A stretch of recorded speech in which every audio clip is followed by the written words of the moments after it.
Hello, my name's Elliot Sang, and I didn't write an intro.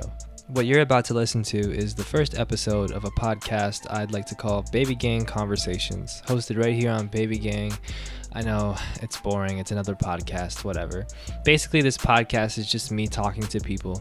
Through these conversations, we can touch on how to make the world a better place through media and art and culture and criticism.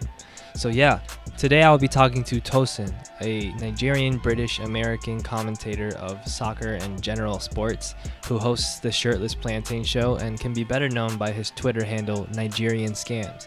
We're going to talk about his life, his feelings about the soccer world as it stands today, how that intersects with race, Nigerian identity, and moving forward to create new horizons in the media industry. All right, let's get it going.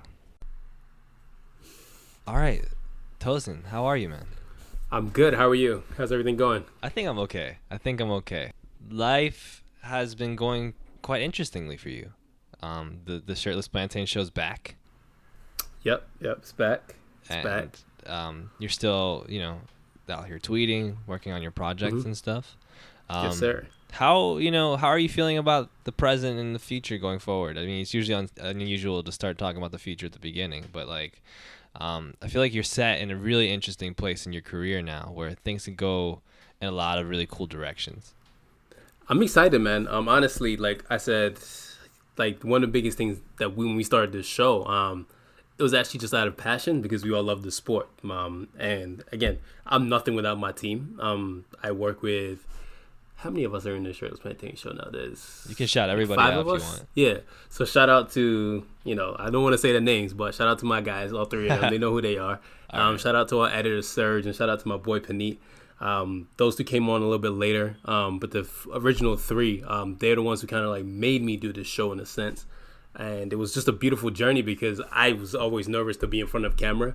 The first episode, I was just super nervous, and it just kind of just naturally, organically in the past 2 years, it's just taken off into something that we never thought it would be. We did our first live show last year, and then we decided to do podcasts about probably 10 weeks ago. We decided to do podcasts, and we got a lot of great guests on the podcast. So I'm super excited about our future because we feel there's a space and a void in a country in America where people aren't really listening to soccer like that, or people want to get into soccer, but we feel like we're kind of that bridge between people that want to get into it and people who on the fence. So yeah, that's kind of I'm excited.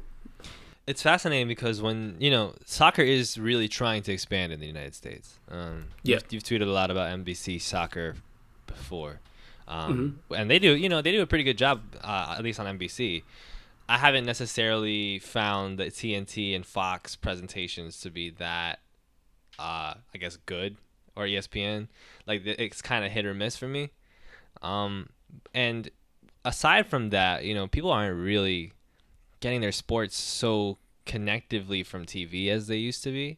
Like, even though these presentations and these programs are on, it's kind of hard to connect with the younger audience and a more inspired sports audience without having a true sort of online base. And so it's fascinating for me that you are set to kind of be one of these creators that is stepping into that place, because without that, there's going to be a gap between the people that are going to convert and the people that are just going to watch out of, boredom, or the people that already like soccer and are just going to put up with these presentations. So I guess I'll first ask you, how you feel about presentation of soccer in the United States and what needs to improve or what is going well. So this is a very tricky question because I don't want to piss anybody off. Right. But I will say there's room for growth. That's the more professional way of me saying what I really want to say. But there's a lot of room for growth. And I moved here when I was 11. I moved to America from London when I was 11. And to see the growth of soccer in America is beautiful. I mean, it's been 19 years I've been in America. So it's been a beautiful, beautiful journey to see how fast the sport has grown. But there's still a lot of room to grow. I mean, there's a lot of dope independent people who are doing their own stuff. Shout out to Cooligans. Shout out to Arrows. Shout out Aaron West. I'm going to forget a lot of names right now. Some people are going to beat my ass from the Banter Pub FC, the Gorilla FC. Gorilla FC is amazing, by the way. So there's a lot of people that's just doing a lot of great stuff. But it's just small. It's really, really niche because it's just yeah, we're doing this, but it's also how do you translate that into a bigger thing? Because now you're starting to see players come to the States. You're starting to see players realize there's a big market in America. Yeah. And yeah, I mean, like, I feel like there's a lot of place to grow. And, you know, there's people that do good stuff. I mean, Bleacher Report, you know, I love to tweet about Bleacher Report. I mean, it's never at a place of hate. I just want them to do better. And I see a lot of, like, brands trying to, like, copy the way people tweet. I'm just like, this is not the way you guys talk. So there's a lot of room for growth. So, yeah. Yeah, it's a lot of room for growth. And, you know, at the same time, also, it's like, I recognize, like, for instance, one thing that you love to sort of rag on Twitter that I've noticed is the presence of these, like, so what's the NBA equivalent of kind of thing? Like, yeah. Oh yeah, I think Manchester United is like the Knicks of, and it's one of those things that you kind of hate to rag on people too much about it, because people are just finding their own ways to connect. And like at first people like want those comparisons and kind of want to bet, like, to understand based off of their framework of sports that already exists in their lives. But at the same time, especially because of how different soccer is as a sport from, you know, American league-based sports that we have that were very quite popular, it's like, this is kind of not helpful, because at some point it just leads to these really kind of janky comparisons that end up kind of misinforming people about how things work, and like kind of lead to almost a wrong-headed approach to soccer. So I wonder if that's kind of how you feel too when you joke about this kind of stuff. So again, everything goes back to like when I moved to America. When I moved to America, I didn't know anything about any other sport. It was a straight up just all I knew was soccer. So I came here and like I went to a Halloween thing at my church, and all the kids were talking about Allen Iverson. I was like, what are you guys talking about? Who's Allen Iverson?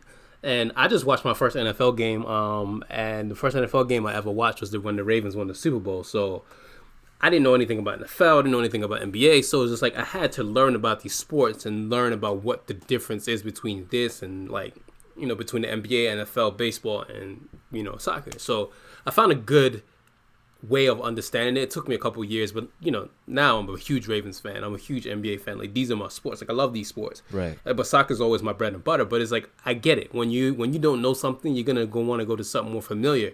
But that's just I wouldn't say it's lazy, but that's just human nature. You just want to compare stuff that makes sense to you. But at the end of the day, it's like once you realize the other worlds can coexist without comparing the worlds, it makes a world of difference. So you get to really understand, like, this is different. Like I just spoke to Rashawn Golden of the New York Giants, and he was saying the same thing, that it took him a couple of years for him to really understand, like, this is an amazing sport, and he now understands soccer really well. So it's once you really understand, like, you don't need to make these comparisons. You just need to understand and watch and then get into these worlds.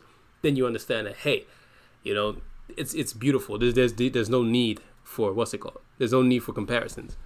Yeah, it is one of the hardest sports from like an American perspective to like instantly understand. Like you have to. It takes quite some time to understand even just the mechanics of the sport.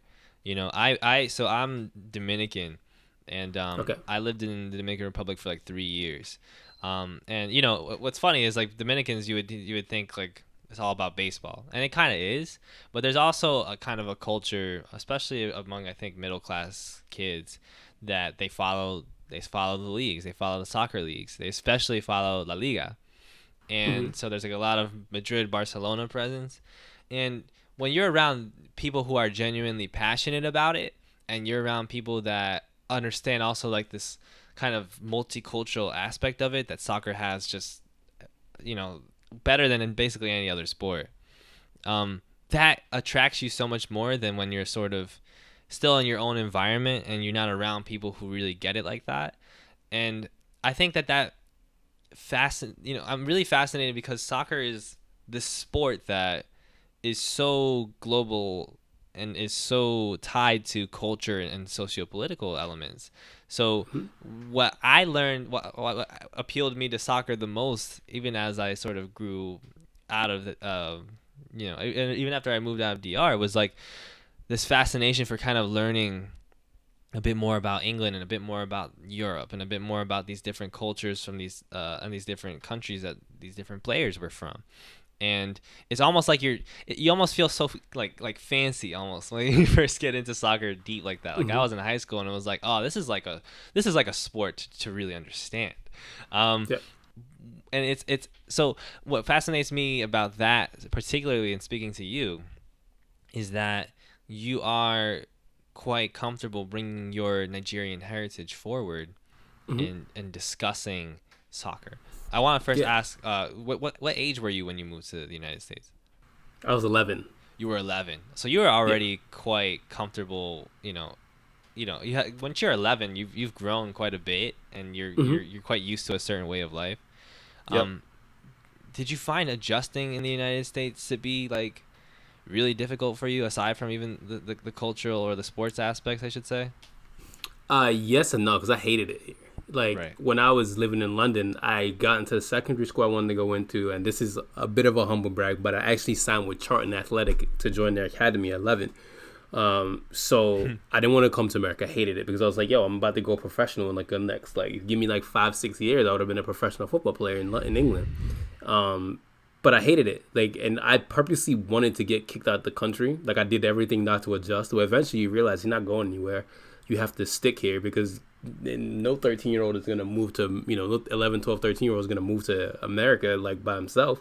So, yeah, I just moved. I just adjusted. So it wasn't really that hard because it's at the end of the day, you're 11, 12. Like, everyone's still weird and awkward at that age, so you're still growing. So it was fine. And I spoke English, so it wasn't that hard of a... It wasn't that hard of a transition. I just had an English accent. So that's really the major difference, but it was fine. Yeah. When you had signed with Charlton, you were going to be with Charlton Athletic.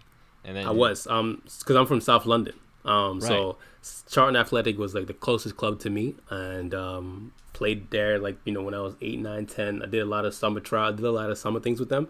And I guess the scout really loved the way I played and like offered me a trial to come play with them, and I did well, and just things fell off because I literally moved to America the year I was supposed to go for like proper like final trials. So yeah. Do you still think about that?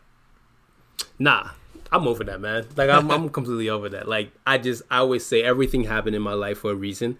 There's a reason why I moved to the States. There's a reason why I still held on to football. There's a reason why I'm still here, like there's a reason why, I don't know how my life would have turned out had to stay in London, because again, like I know what my friends were doing. I know what happened in London. So I'm glad I moved here, but everything comes to a reason. I mean, I wouldn't have met the people that I know now. So yeah, I don't think about it at all. Right. So when you were in the United States, I remember you speaking about kind of playing soccer here. Like in a school setting, for instance, and the difference in soccer culture kind of being problematic for you. Like, you've spoken about sometimes how American soccer is very predicated on these like ideas of like hustle and like athleticism and like who's gonna beat you first to the ball, that kind of thing. It's real, just like it's real, just aggressive. Like there's no finesse to it. It's just like cross country with a ball. That's literally what it is. It's just sick. It's very straight line, I feel like. Like it's a very DeAndre Yedlin kind of approach. It's just like we just go forward and then we go backward, whereas so much of what soccer is that sort of smaller side to side movement, that subtleness that unlocks the entire game. And when you get to playing at those higher levels, that running and back and forth and that aggression is only going to take you so far. Exactly. Why do you feel like American soccer is like this? Because just they take all the like. Are we allowed to curse, by the way? Because there's something. Okay. They take all the shitty British coaches who can't make it in England, and they come to America and they take their old like real Brexity ways of playing football to America. And just stuck. So yeah, that's really it. But yeah, I think that's really just like America has this really warped concept of understanding the sport. Again, like there's a lot of humble brags I'm gonna do today. So just FYI. So I'll go for I'm gonna give you a little bit of background of like why I don't like this country. So when I was, I've never been to Nigeria, but I was born and raised in London. Both parents are Nigerian. You're about to be specific. So my earliest memories obviously was seeing my dad play ball. My dad was a goalkeeper. He almost went pro with Tottenham. That didn't work out for him. But he would play Sunday League every week with my uncle. So I would follow them everywhere, like every Sunday. I still got scraped to my knees from trying to get my boots outside the garden and like bang my knees on the floor. But you go from playing literally every day in England. I'm talking about like 7 days a week. We did not play football. Like literally in the house, outside of school, before school, in school. Like every single day we're playing ball. Like I kid you not, all the kids in my neighborhood, we'd play ball until it got dark. My mom would be like, come inside. We'll come back inside the house and play inside the house. Get in trouble for that. We'll watch games. Then we go to sleep. Then we do the same thing every day. So you come to the States where like nobody's playing. Like you literally go around your neighborhood, no one's playing ball. So you obviously lose your touch and things like that because you're not doing it 7 days a week. It's a muscle. Like it's literally like soccer's a muscle. Like you do it long enough, like you get muscle memory. So come here, and my brother got blessed. The team that he played for that eventually took him to where he is now, they were his age. So he got to play with a bunch of really good kids. Joe Zhao was on that team eventually. Joe Zhao plays for FC Cincinnati. Klopp gave him his debut. He played in Germany. Really lovely kid, Joe is. And the coach was the difference. My brother's coach was a Sierra Leonean guy, Coach Anthony, and he had his son on the team. And he taught these kids drills, like different drills where like these kids were so advanced, 9, 10, 11, 12 years old, that like when they were playing their age mates, they'd beat everybody's ass. Like I remember they won they won the State Cup 2005, like 10-0 because they were just that much technically ahead. But eventually they switched coaches who this coach only cared about winning. And he went from only caring about winning to just like these kids stopped, their technical abilities went down and everybody caught up. So that's just part of what I'm saying is like this country, they focus on the wrong things when it comes to the players. Like I've seen so many talented players in my life. Like one of my teammates was on trial with Man United in 2008 for 3 months. I've known some of the most, like I know so many talented kids who just fell by the wayside. Now kids who I played ball with are lawyers and doctors and like real estate agents and things that you just like, you should be on the national team. And you take kids who won nationals, right? You're the best of the youth age. And then you don't have them playing professional football. That's a big indictment against your program. So it's a big mess. I think it's getting better, but I'm so far removed from U.S. youth soccer that like I can only talk about what I've seen back in when I was playing. So yeah.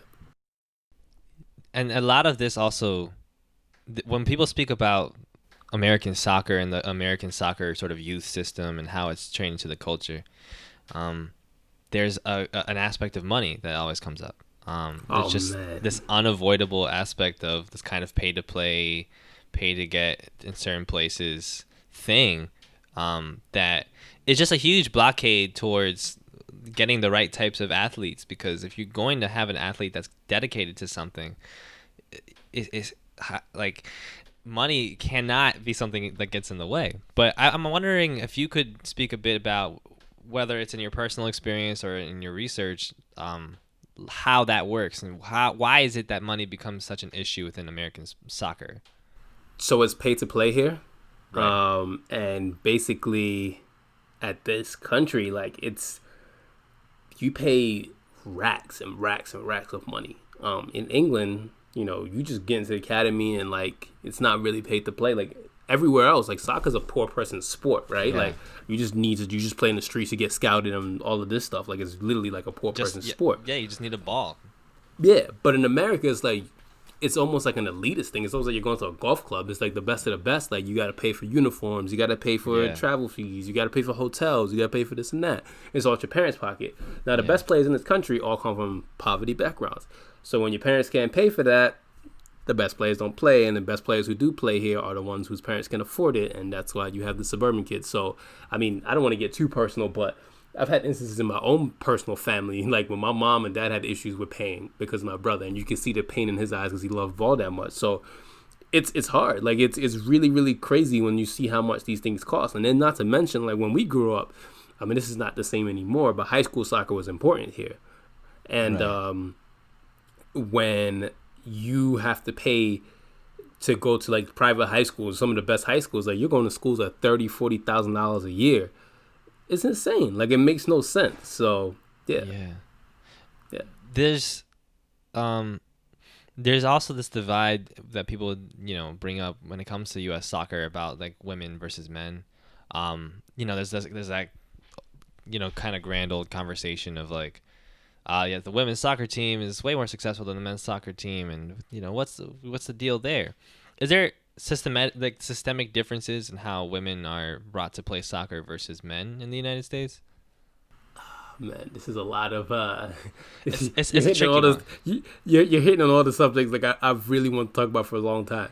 So right. It's almost like a playing field, right? Like the U.S. women's team, when you look at the team, the competition, they've had a leg up for such a long time. Yeah. They play against women who their FAs, their football agents, their football federations are just starting to like care about the women's game. You have the U.S. women's where like they've been pumping money in for decades. So the level of playing field is different. Like you have countries where like they don't really give two shits about women's sports or like they just don't care. Yeah. And now like the playing field is starting to get level, and like the U.S. that's why they're so much better, because I mean the main competition really is like the Germanys and the Spains and like the Englands, but like again America, they can get away with like just they can get away with it what they do in the men's game, which is like being pace and power and things like that. To sum it up a little bit, they can get away with that because not everyone's on their level yet, but it's starting to slowly catch up. Right. So yeah. So it does look like the women's team are better, but then you look at the U.S. men's team, you're playing against countries who literally live and die. It's like you playing against Brazils who like are just never miss the World Cup. You're playing against these countries where like, the world literally stops when there's football on. So even like Haiti, like like these countries that people would be like, oh, we shouldn't be losing to Bolivia, and it's like, well, of course you're going to lose to countries in Latin America that are so obsessed with soccer that they pump so much attention and so much passion, literally just passion to a certain extent when it's not money. Like the world will revolve around the soccer team playing in countries in South America and even Central America, or even, Mexico across the border. So that kind of difference is it's a bit tricky because you don't necessarily want to take anything away from the U.S. women's.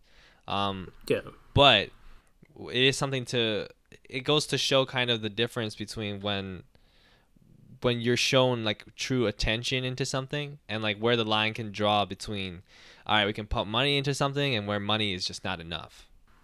Yeah. It's a lot, man. Like it's like I've seen some and that's not to take away from the women's team. Like there's some absolutely talented U.S. women players, but it's like the level of competition, the level of playing field is so different. So yeah, it's like, eventually I feel the women's game is changing a lot. Like now, for example, like Man United just had a women's team. Like Man United just had a women's team like built recently. That's crazy to think, right? And just think about the level of like competition. It's crazy to think a club that big like United are just having a women's team is just insane. It's just absolutely insane. It almost doesn't even make sense from like a capitalism standpoint, because it's like not at all, because it's like you pump enough money into it. Like I've said this, and shout out to Kim McCauley, LGBTQFC. We've had this conversation on our podcast where we said if you take, for example, a Phil Jones contract and you pump that into the women's game, you're gonna do so well. But they don't even think about that. It's insane. Yeah, just marketing players, like even just marketing or giving contracts, or just a simple act. It's almost so simple that you get frustrated talking about it, because it's like, obviously women care about sports. Like obviously women want to watch women play soccer. They want to watch men play soccer. They like soccer enough that they watch men play it. And there's a whole spectrum of people that are interested in sports and could find so much healing in sports. I mean, part of why we care about sports so much is because of how much healing and connectivity it offers us. There's to only care about that in the context of men's sports, and then when women's sports comes around, the conversation is always around like, well, Kyrie Irving could have done that blindfolded. And it's like, you're just so demeaning to this reality that everybody should have this opportunity to connect with sports, and it doesn't have to fit within some weird standards you have in your head of how things are supposed to look either. Yeah.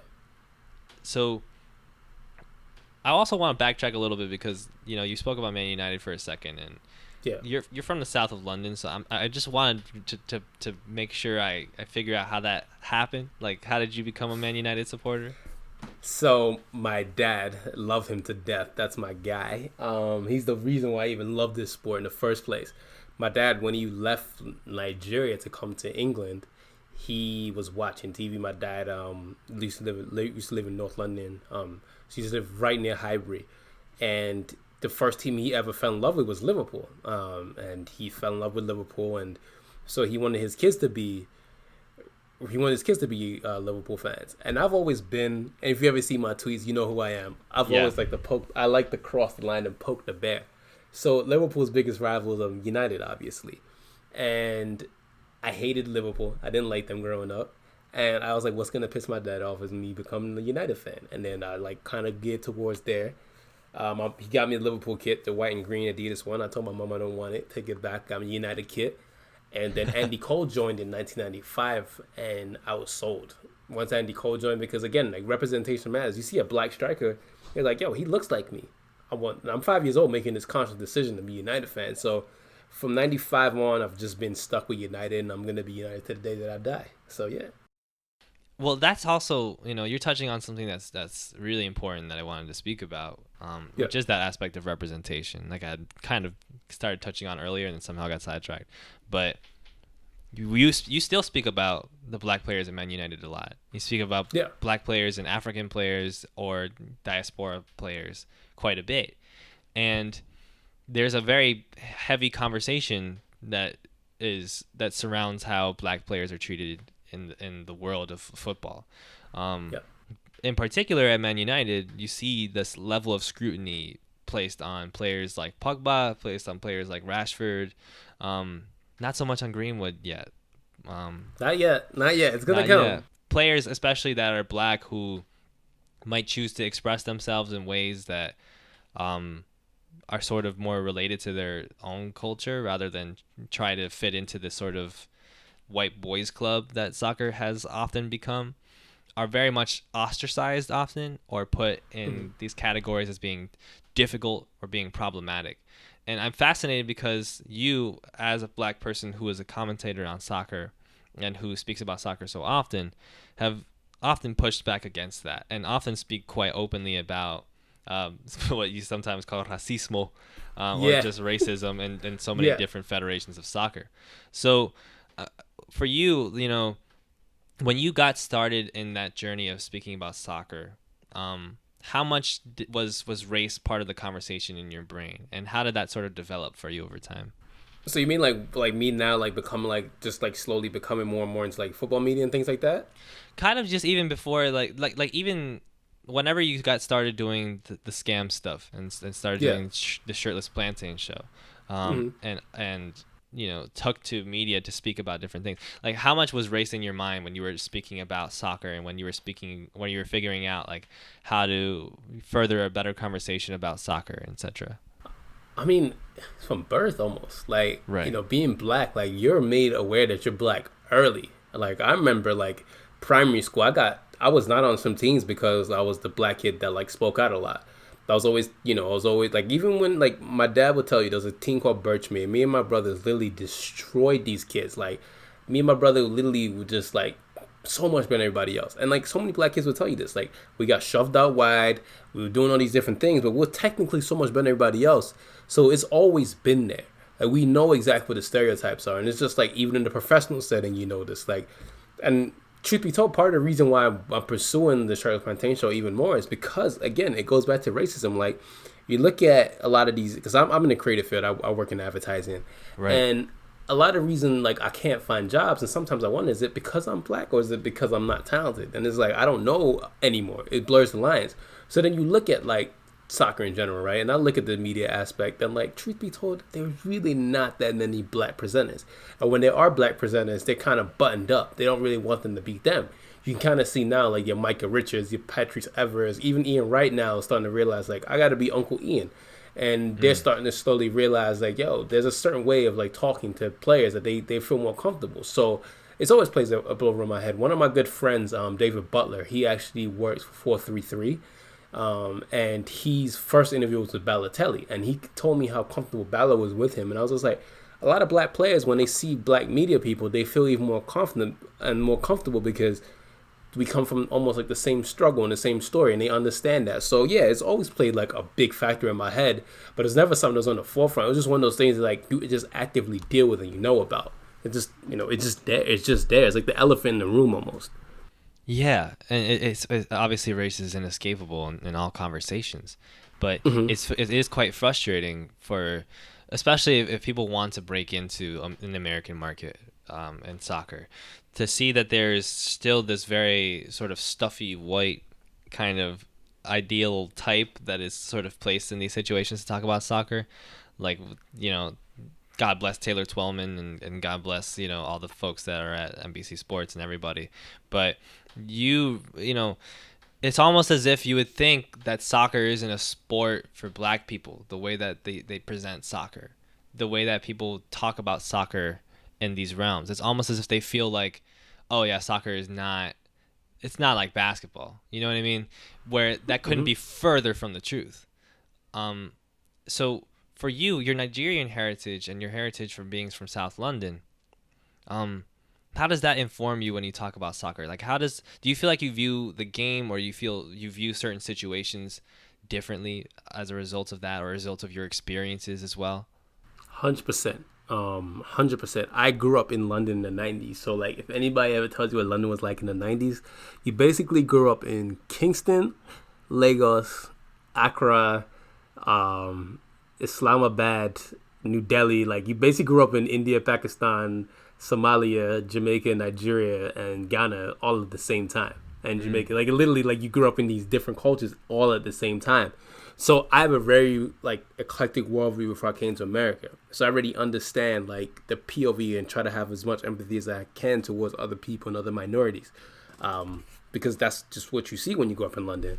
Then I moved to America when I was 11, so I grew up now in a black experience as a black American. So you take all these different things and it just shapes you. Like, even the way I watch football is so different, which is why I personally hate XG and all these advanced stats. I watch football from a place of entertainment, a place of love. Like, this sport to me is like an escape from reality. It's love. I've seen thousands of soccer games throughout my life. And it just shaped me. It just shaped me into the man that I am because, again, you watch so many things, like, and people, like, I'm almost like a soccer encyclopedia. My, like, first soccer memories from, like, 94, England versus Nigeria, the original Wembley. Like, I remember watching Southgate missing a penalty. I remember Eric Cantona scoring the winner in 96 against Liverpool. So right, all these experiences shape you. Like, so my soccer view is different because, again, I grew up in these areas. I grew up in like a weird time in the 90s where, like, things were changing culturally and, like, socially and politically. So yeah, I mean, like, all this just shaped me into the way I tweet, into the way I view things, and just, yeah, that's just really it. And it's just really important because it's like people don't seem to realize. I mean, I don't want to sound like a broken record, but, like, people, you don't, when you go to Latin America, you get soccer. Like, you might not even like soccer, you might not like sports, whatever, but you get it because you understand how much it connects to the cultures that are there and how much it connects as a global thing. In America, you don't get that because a lot of times you don't, even though America is such a diverse and globalized country, obviously, systemic racism aside, which is not really a thing that you can even say, but it's difficult to find that many people that are connected with soccer in that passionate way. And so I think especially, like, specifically, like, even the fact that you are Nigerian, right? And you named your show the Shirtless Plantain Show, which is a fascinating name. From as a person who grew up on plantains in a different context, it's very, very fun for me. But for you, like, it seems like you're very, very intent on putting that your cultural heritage and your culture forward. How much of your sort of goals when it comes to football media are centered on Nigerian identity and presenting Nigerian people? I would just say, like, it's just something, like, I do. Like, again, like, I don't really claim to be super Nigerian. I just am Nigerian, so it's just like something you live. Eventually, like, the bigger goal is to go home and, like, do things back in Nigeria and, like, do stuff with, help out people back in Nigeria. But for the most part, it's just really, like, you just live it. Like, you're just part of it, and, like, that's just who you are. I can't ever like deny the fact that I'm Nigerian. Like, it permeates me. Like that's just literally who I am. Like, that's just, and I know a lot of Nigerian kids are growing up. It was hard to be growing up as a Nigerian in the 2000s because, they call you African booty scratch, they call you this and that.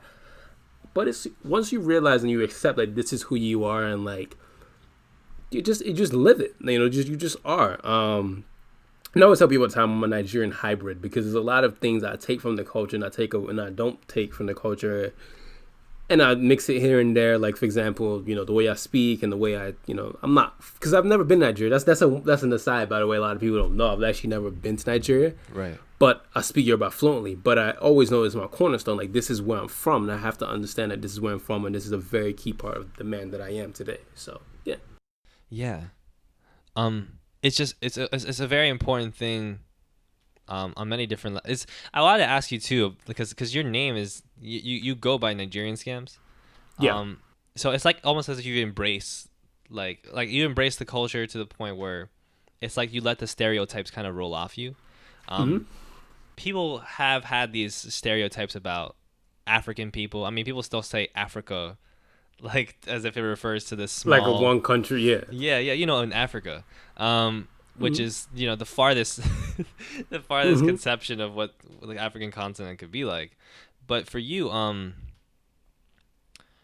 what was I gonna say? When you embrace these different things, do you feel like you're also sort of breaking stereotypes as well? Is that something that you think about? Because I know people are starting to also focus about they're starting to have this greater conversation about African cultures and how we should be looking at Africa and discussing Africa in terms of the different parts of Africa. The way that Black Panther sort of sparked a lot of different conversations about that, and the way that the Lion King and Beyonce soundtrack sparked a lot of conversations about that.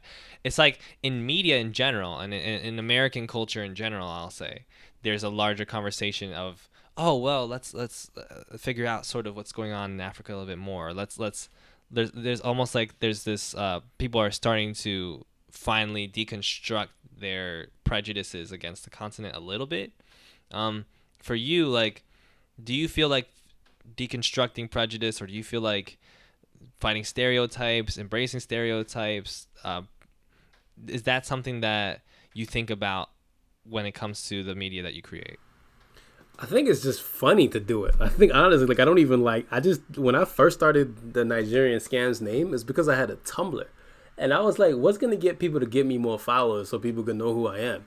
And I was like, what's a funny ass name to just pick? Nigerian Scams. Because it's like, someone follows you with the name Nigerian Scams. You're like, what the hell is this? Like, what's going on? So it just stuck. And then when I made my Twitter like a year and a half later, 2 years later, and I was just like, yo, you know what? Let me just stick with this. And then it just kind of just stuck, and it was just like, well, I guess I'm Scams now. So it just stuck, but it was never nothing I thought about like a stereotype, because I know people that I know like it happens, like it is what it is, but it's just like I know why people do the scams, like I know where it originated, so I'm just like, I think it's funny, but if some people get offended by it, that's all on you. Like, I'm not here to offend nobody, but I just find it funny that we can take the negative things about our countries and our cultures and just take it into like a different direction. Right. And you also speak about, Afrobeats music sometimes on Twitter. You've spoken about artists like Burna Boy and Davido. You speak about sometimes different other aspects of Nigerian culture. Do you feel like where do you feel like we are at now in terms of being America? Where do you feel like the West, quote unquote, or America, or the sort of greater white Western sort of narrative creators are at in terms of understanding and respecting Nigerian culture and even West African or African cultures in general? I think it's growing. It's growing exponentially. It's amazing to see. I remember when Davido and Burna Boy, when Davido and all these guys just first started, to see their journey like 10 years into it. Like, it's grown. Like, Nigerians now are everywhere. Like, I joke around and say Nigerians are like, mice. But it's like, yo, literally, 1 in 5 black people are Nigerian. So like we're in these spaces of just like cultural spaces, medical spaces, like we're everywhere. So we're shaping these things, and it's nice to see that like people are more accepting of it, and people are willing to like listen. Like I see people listen to Burna Boy who don't understand Yoruba, but I'm just like, this is amazing. I got people who are not Nigerian telling me like, oh, this Burna Boy song came out, or this Davido song came out. I'm like, how the hell did you find out before me? So it's really nice to see this like this synergy. And this one thing that I always say, like I'm sure you see me tweet it a million times, but I always say nobody wins when the diaspora feels. I always feel like, especially when it comes to just black diaspora, like we're stronger together, and just even minorities in general. Like when you Dominicans are loving you, and when you're Puerto Ricans and things like that, I feel that makes everybody that much stronger. I feel like at the end of the day, the biggest culture in this world to me are black Americans, and like to see, you know, that's why like whenever white Americans are like onto something, I'm just like, I'm over it. But it's like when there's a cool factor behind like, you know, the black American things like that, that's when things for me are like, that's when you know things are like really good. So I'm starting to see more and more like, you know, when Pop Smoke, rest his soul, he loved Burna Boy, he loved that, like he was really getting into these things. So it's really nice to see like there's this synergy now. People are really enjoying this, like these collabs and things like that. So it's nice. Yeah, I think I want to kind of get back into this conversation about how like your life story, quote unquote. So when you get through high school and you're sort of finally assimilating as a Nigerian person from London who's in America, and you grow to accept the culture a little bit more, and you find your way, you still have this love of soccer. You still have this love, and you know that you, in some capacity, want it to be in your life, you know, moving forward for an indefinite period of time. When you start this Tumblr and you start this Twitter account, what were the goals that you had in mind? Or were you thinking from a goal-oriented place at all? Or were you just kind of like winging it, and then things sort of started to piece together in terms of being a content creator? Just honestly, just things just lined up the way it's supposed to be. I honestly, like I said, like, you know, I truly think everything happens for a reason in your life. I was always into just culture in general. That's really what I was heavy into. Like, truth be told, 2008, my freshman year of college, I wanted to be a lawyer. Like, my biggest inspiration in life was Johnny Cochran. Like, I was like high school, like, yeah, I'm about to be going to Johnny Cochran. This is what I'm going to do, just be a lawyer. I took a law class in college, and I was like, man, hell no. I'm never doing this. Hell no. So then I decided to be a sociologist. I was like, nope. So then I transferred to community college and still trying to figure out my life and my lane. I went to like my final college where I graduated from, Towson University. Shout out Towson. And I met this guy named Sam Ademarola. Shout out to Sam. He is an absolute legend. He actually just worked on Bernie Sanders' recent campaign for presidency.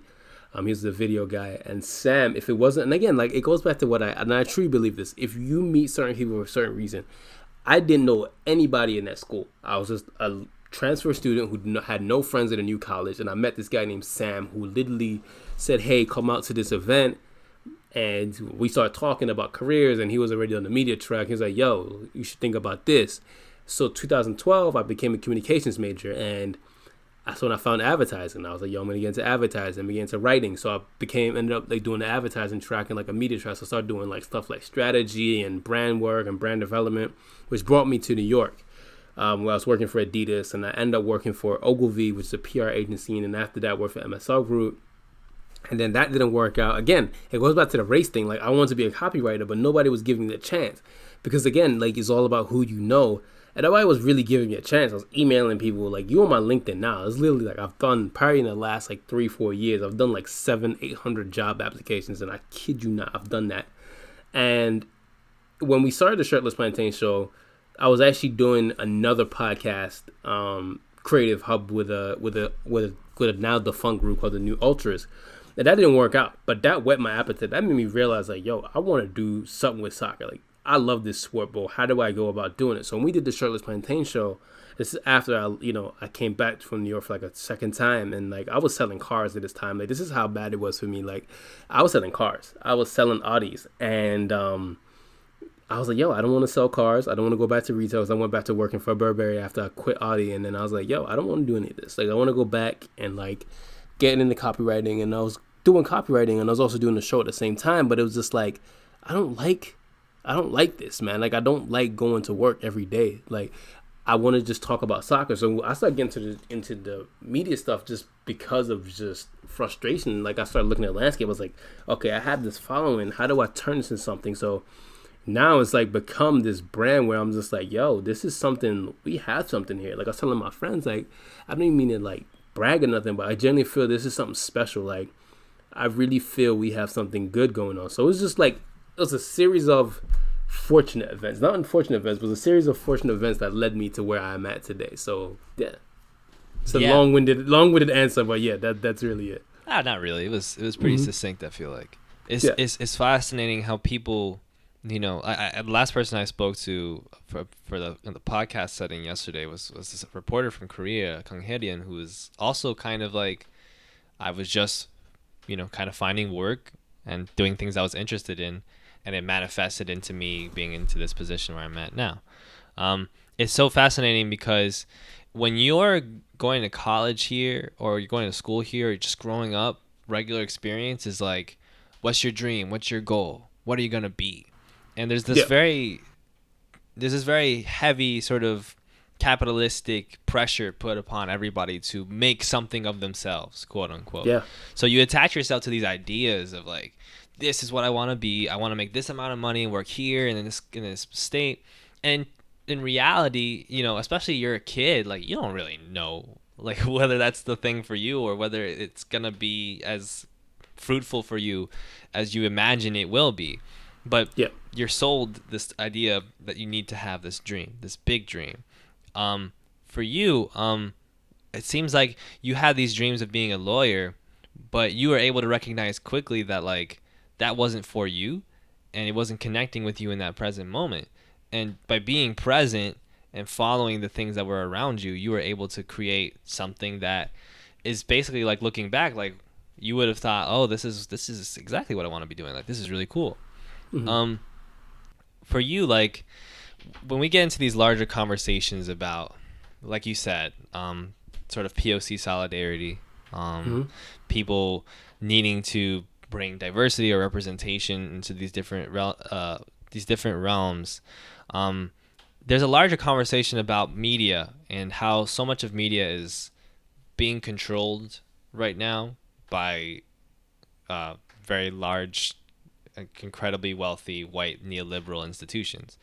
And that's an inescapable reality. Like this podcast is going to go up on some websites that are run by extremely wealthy white people when it goes down to it.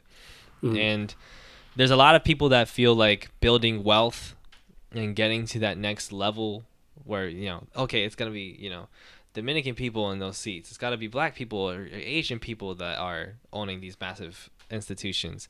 They feel like that is sort of the way to bring this type of balance or these types of reparations to the table.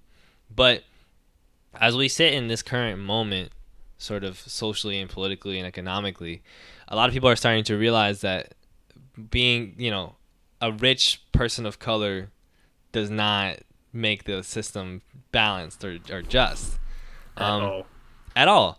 And so I'm fascinated by your path because you have had, especially even when you speak about having been a lawyer and when you speak about your experiences with things when you were young, it seems like you have long had this sort of yearning for justice kind of thing where you've cared about doing the right thing and helping people and fighting against these unjust systems or these unjust things that are happening around you.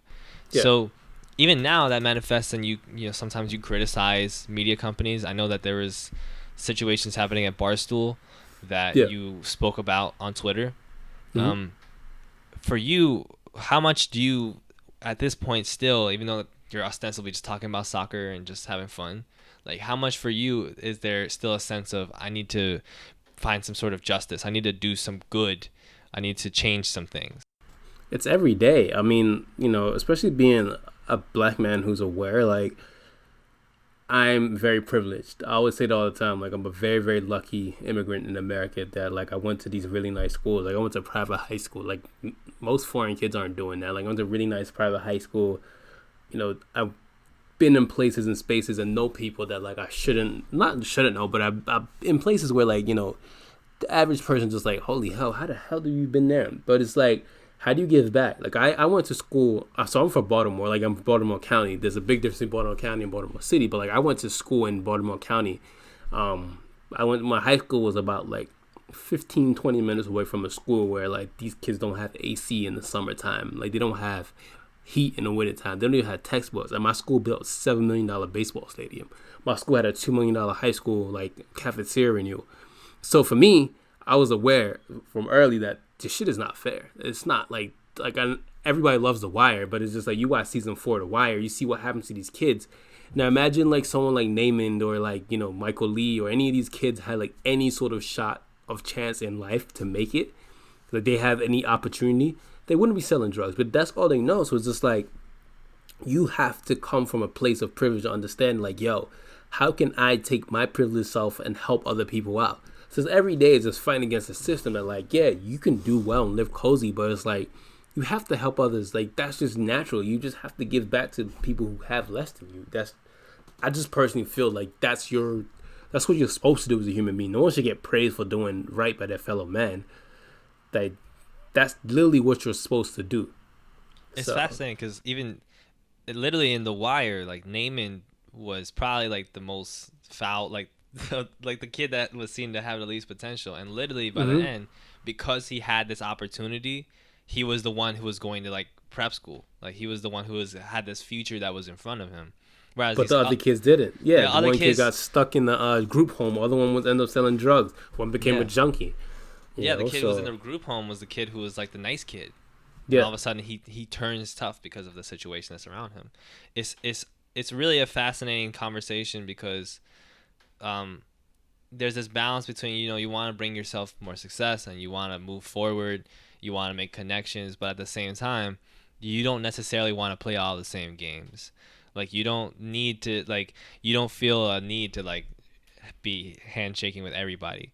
And soccer, you know, soccer coverage, like anything else that is press related in the world, but especially in the United States, I will say, is related so much to, you know, playing, you know, kissing babies and shaking hands and, you know, playing politics. And not just politics in the sense of like, you know, policies and stuff like that, but like politics in terms of who do you know and how do you connect with who you know and who do you do to what so that they give you the thing. For you, I see that your approach and how much you care about injustice it affects also the way that you speak about soccer, as we've spoken before. Soccer is, you know, it's this global sport. It's this sport that has so much power in so many different areas, and at its core, it is, you know, poor kids with a ball playing. But as we all know, it's also possibly the most capitalistic, neoliberal institution, you know, in the world in terms of FIFA and in terms of these governing bodies that control, you know, soccer institutions and the way that ties in with different corporations. And so when you cover soccer, how much do you think about injustice in general? And how much do you feel like, what are some of the things that you feel like in soccer right now are representations of systemic injustice, inequality? We've talked about racism a little bit before, but like these kinds of things, and how do you like try to address them? It's like example, like media. I look at, you know, when I look at the media landscape, when I look at, for example, like another humble brag, and I hate doing this, but like I went to the MLS kickoff event, right? Very, very lucky to be in the MLS. Like I'm in the MLS kickoff event, right? Like media only. Like I don't know how I got into this event. So I'm in the event, and I meet one of the VPs for the MLS. He's a black dude, and he like was so eager to meet me, and I told him what I'm doing, and he was like, "Bro, we don't have anybody doing this." And I was just like, "Man, like this is exactly what I'm talking about," you know. So outside of the Cooligans, it was a really, really white event, and it's like I look at these things like, did they do this on purpose, or did they not know how many people that are black are into this sport? It's like, are there not that many of us who are like pushing to get into these rooms? And I look at coaches, for example, right? I look at the last major black coach to coach at any like big side. I'm not talking about like small teams like Monaco. I'm talking about like your Barcelonas, your Madrids, your Uniteds, your Bayerns, your Inter, your ACs, your Liverpools, and all these teams. I'm talking about like the elite of the elite. The last time we had a black coach was 12 years ago, and that was Frank Rijkaard. So in 12 years, you mean to tell me a black coach cannot get a job at these big clubs?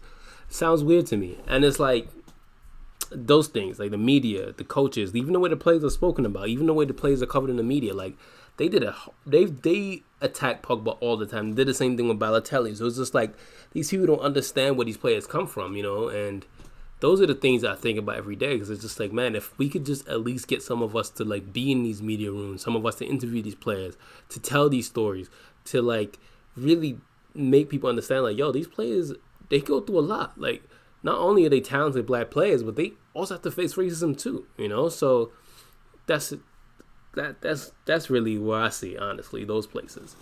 Yeah. I mean, when you see what happens with Raheem Sterling, like, he's almost forced to become an activist in a type of way. Yeah. Also, by the way, I forgot to give him a shout out. Shout out to Edmund from LBF. He's he does a lot of like clothes. He's like a clothing guy. Like, Edmund is amazing. He did a collaboration with Sporting Kansas. Like, he's one of my favorite just like designers in general.